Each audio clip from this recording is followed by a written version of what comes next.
These are just pictures that I liked, because I made so many thousands of pictures, but these are just some that I really liked.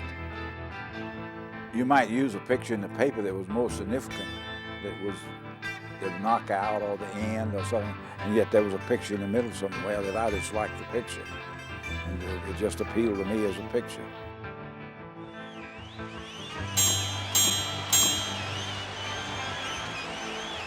Welcome, boxing fans, to a very special exhibition matchup. In the blue corner, veteran newspaper editor and photographer Ed Pierce, whose personal collection of historic fight photographs formed the basis of this exhibition. In the red corner, Angelo Dundee, famous boxing cornerman and fight trainer to the stars. Dundee has worked with 15 world boxing champions, but is best known perhaps as trainer for Muhammad Ali. The venue, mid-century Miami. Power-packed photographs take us back to the 1950s and 60s, when Miami Beach was itself in competition to be the modern Mecca of American boxing. This collection culminates with exclusive shots of one of the most famous matches in boxing history, the 1964 Sonny Liston Muhammad Ali fight. So take your seats at ringside for an exciting new look at the famous bouts and boxing stars of the day, seen through the lens of an award-winning photographer. The action begins right after this.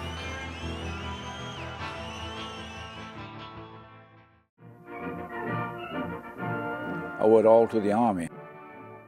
Never owned a camera, never made a picture in my life. And when I got through basic training, Colonel Williamson came to me and said, "You know, you're in the infantry, and that ain't too good." He said, "But there's an opening, they need somebody in photography."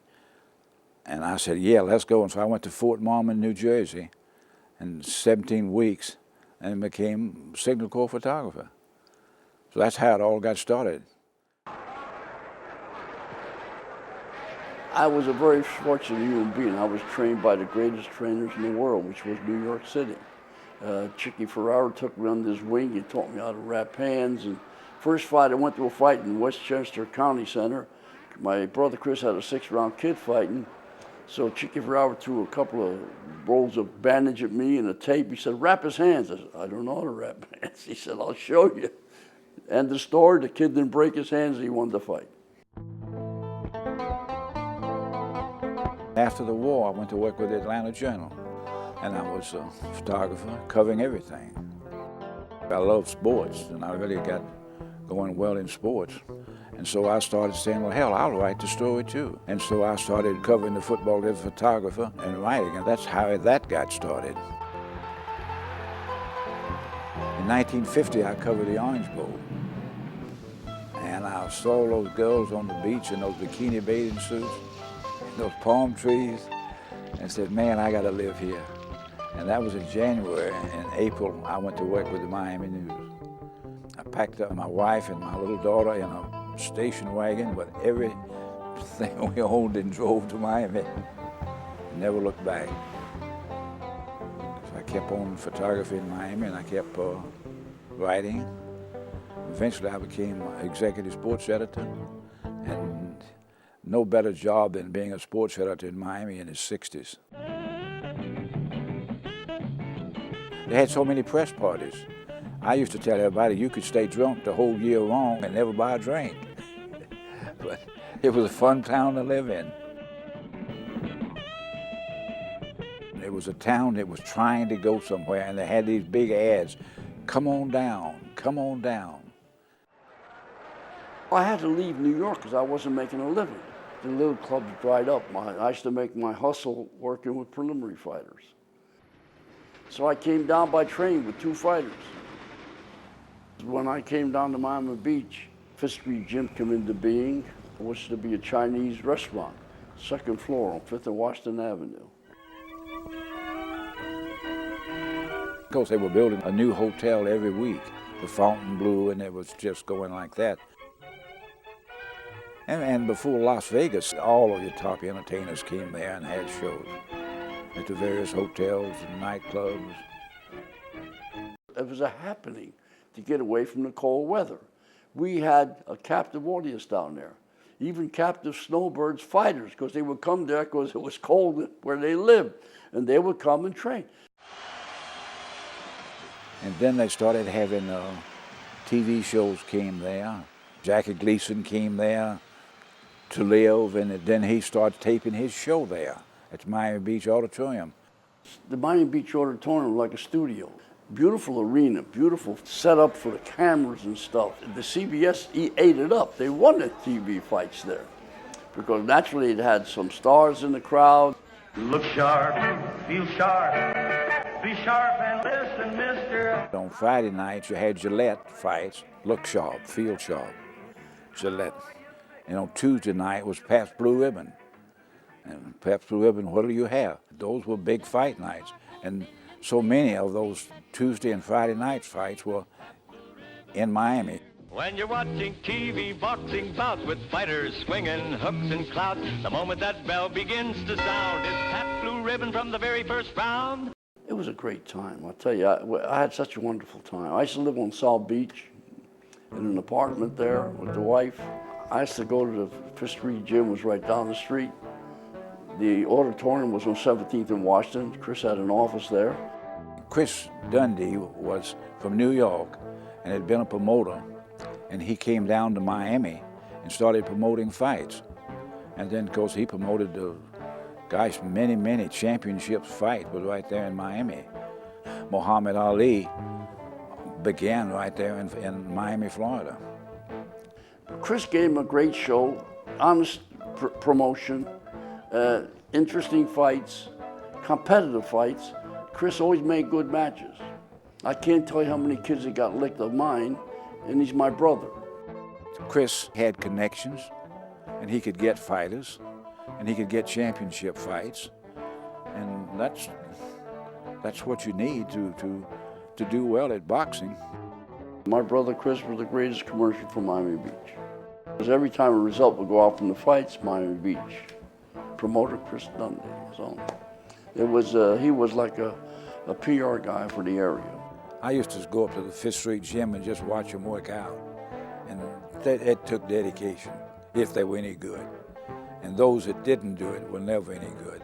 Not only running miles at a time, shadow boxing, jumping rope, hitting the bag, they work their ass off. Because that is a vicious racket to get in the ring. In this profession, it's a tough profession. There's always somebody out there who can lick the other guy. Now, ain't this a tough profession? One day I'm going to get licked, I'll get the heck kicked out of me. They did well at what they did well, which was hitting people. I remember Ed because he was such a lovable human being. He would come in here and blend with the fighters in the gym, shoot shots. And when he was shooting shots at the fights, you never knew he was there. He was taking interesting angles. Great guy. You know, I didn't realize what a great photographer he was.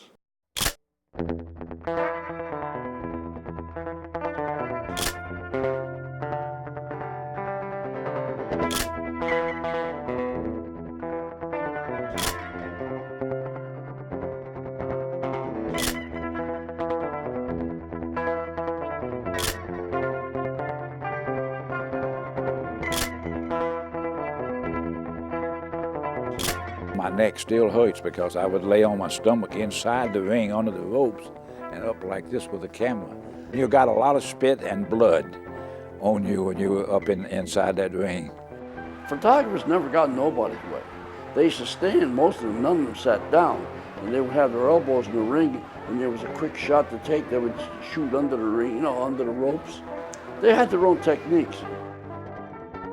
In a big fight, you would be lucky if you could get 6 shots around. I'm using a big speed graphic, 4x5 speed graphic. It takes a slide holder. I've got to put the slide holder in the camera, pull the curtain out, cock the shutter, then shoot the picture, put it back in, pull the slide out, turn it over, pull the slide out, reach over and recock the shutter. So you've got to have a lot of anticipation to get, because you just don't get that many pictures. Ed was a genius in his own right, because he'd shoot the shot that got the most impact. And like, it's an instant thing when a punch is going to land. So he would focus his camera and just get at the point of the punch landing. Like you see, you have the twisted look on the face, like the punch just landed and the guy was twisted.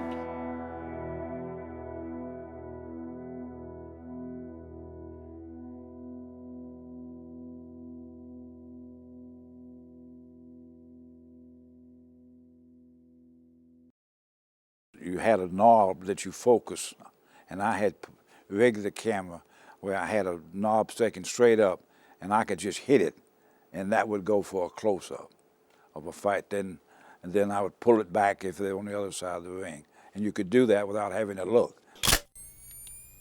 And I had put a strobe light on this pole over here, and I had a strobe light on this pole over here, and I had a strobe light on the pole back of me, and I had rigged up this light back of me where it had a wheel and you could follow it. And Don Wright, who later became a Pulitzer Prize winning cartoonist, used to sit there to fight and would maneuver that. And so I got good lighting.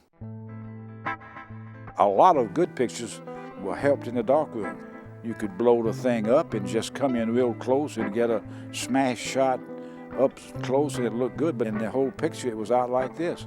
And unless you did that real good cropping, is what made the picture. He was prepared to get those great shots, because you don't just get a great shot by accident. You got to see the flow of the fight. He knew fighters. He knew what the fighters were going to do, and at the instant when the guy was going to nail a shot, he would snap his camera. But now you don't have as much control when you're covering a fight. You're at the mercy of your subject. How many times do you see a guy kicking another man in the face? Well, then it wasn't kickboxing. That's a good picture. I didn't expect it. It just happened, and I just happened to be there and shot it.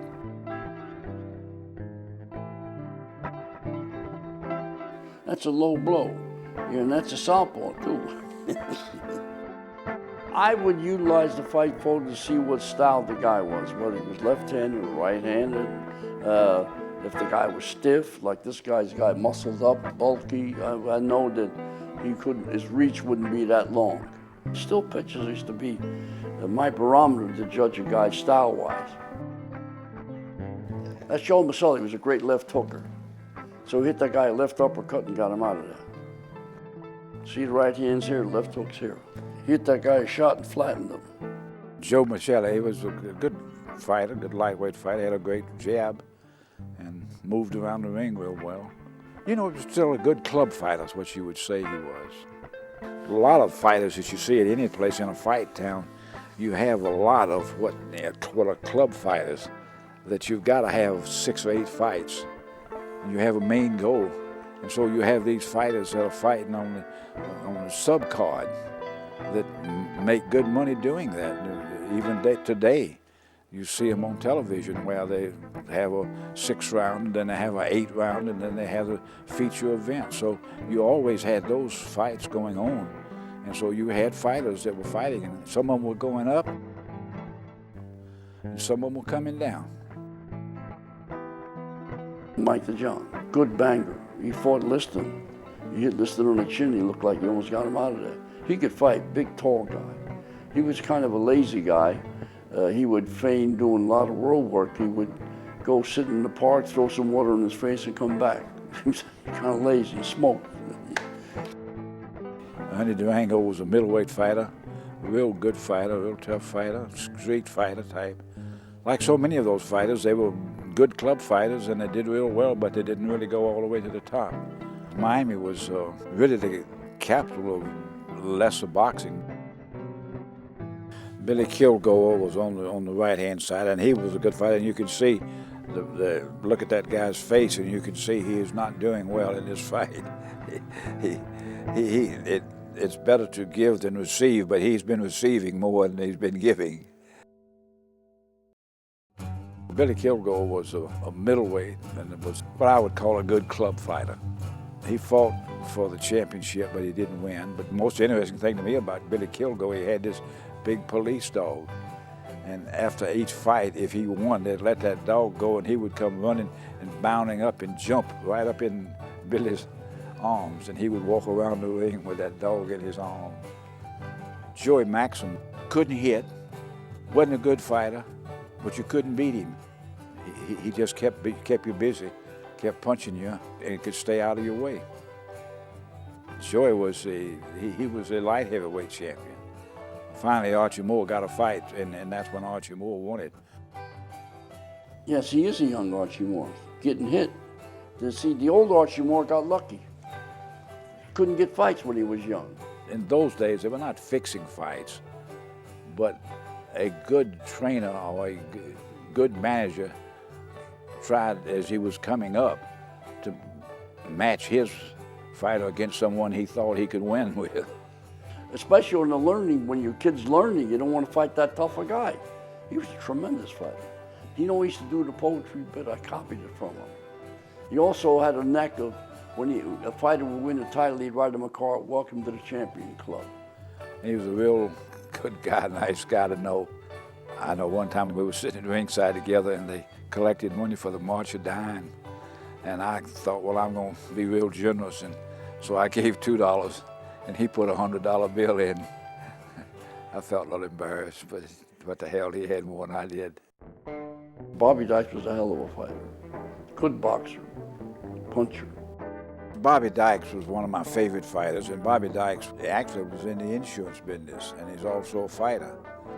And yet he looked like he was scared to death when he was in the ring. And all the pictures, he fought Kid Gavilan for the welterweight championship, and I thought he won. The referee didn't, but that's just his opinion. They fought in Miami at the Orange Bowl. The fight was so-so, and Dykes may have got the decision, but the popularity of Gavilan, he got the decision. After that, he never did do anything after that. So, you know, it's what breaks and what happens sometimes. Nino Valdez, hell of a fighter from Cuba. Big guy, strong. He was a top-ranked heavyweight. Well, he was the #1 contender at one time, and he fought Ezra Charles, who was the heavyweight champion of the world. Nino was from Cuba, and was about 6'4" or 5", and weighed about 250 pounds. For a big guy, he moved pretty gracefully. Ezra Charles was probably not the best heavyweight champion we ever had, but he was a good boxer.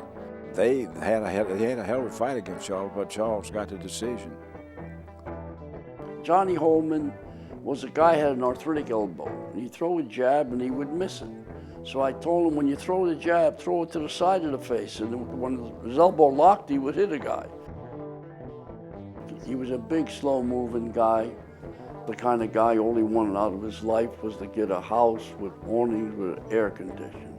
So I got him these 3 or 4 straight wins, and then Chris put him in with Charles. Now all of a sudden he's getting the heck kicked out of him, and he's looking and he's getting hit shots. And Charles was a great left hooker to the body. And he came back to the corner. I said, "John, what are you doing? This guy's taking your house away from you with the awnings and the air conditioning." Got all tensed up. He stopped Ezra Charles. It's a true story. Bob Satterfield had the best right hand of anybody I've ever seen. And he could knock you out with one blow, but so with Bob Satterfield, he couldn't take a leg. And so he got knocked out if he didn't knock the other guy out real quick. But he came to every fight, and there would be 3 or 4 of the best looking women came with him you ever saw in your life. And they're all dressed up, and they would be up there in the balcony at Miami Beach Auditorium. But I always thought that man had the best right hand of anyone I'd ever seen. Pow! Well, this was the greatest fight of all time. Charlie Norcus, Dan Nartico. Both were attractions in their own right, and they met each other. The Eastern fans knew this guy, and the Florida fans knew Nartico. Nartico was a guy that fought all over the country. So they was well-known names, these two guys. The fans went nuts that night. And I think Nartico may have won the decision. But Norcus was a hell of a fighter.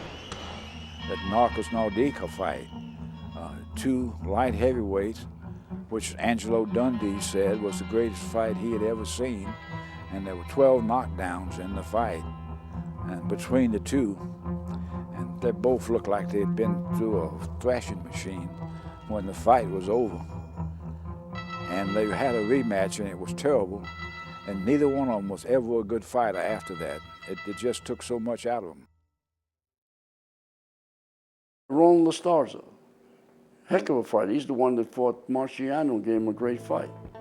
Medeiros was a great banger. We would sell out with that because Lastarza was a big attraction. Medeiros would draw all the Latinos. He was Cuban. Chris had all the great fighters fight there. This is Kaplan, referee, good referee. That's Jimmy Peerless, good referee also. Well, that's Cleveland Williams, who was supposed to be a really good heavyweight coming up, and he fought Sonny Liston, and Sonny Liston knocked him out in the second round, and that's Cy Godfrey giving this to him. Hey, out. Each city has their own boxing commission, and then they decide who's going to referee the fight. And there's tremendous competition between these referees, particularly when it's a television fight. That they scramble just like the fighters did to try to get the fight. So many funny things happen in fights that never get known, but all fighters have to wear this big leather cup underneath their trunks. And they call it a cup, but it's a big protection for their vital parts, you might say. And if you will notice a fight, the referee usually does this to a fighter and to make sure he's got it on. And on this fight, there's a young fighter, and he did it, and he said, "You don't have a cup." And the guy said, "Well, that's okay. I'm going to drink out of a bottle."